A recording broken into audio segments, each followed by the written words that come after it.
La situazione meteorologica parla di una lacuna barica che è presente sul Mediterraneo ed è responsabile del tempo instabile e perturbato di questi giorni, una situazione che non cambierà poi nel corso della settimana.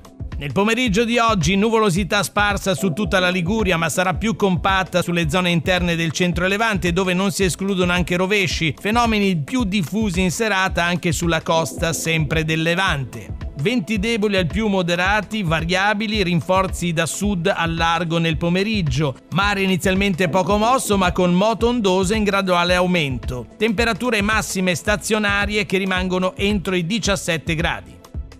Per domani 12 marzo, giovedì, la Limete prevede nel corso della notte e nelle prime ore del mattino nuovi rovesci che interesseranno il settore centro-orientale ligure, più asciutto a ponente e schiarite via via più diffuse nel corso della giornata e dentro sera cielo poco nuvoloso ovunque. Venti di tramontana, quindi da nord, in rinforzo nel corso del mattino con raffiche fino a 40 o 50 km orari negli sbocchi vallivi del Savonese e del Genovese occidentale. Mare mosso al mattino con moto ondosa in graduale calo durante la giornata, temperature in generale diminuzione.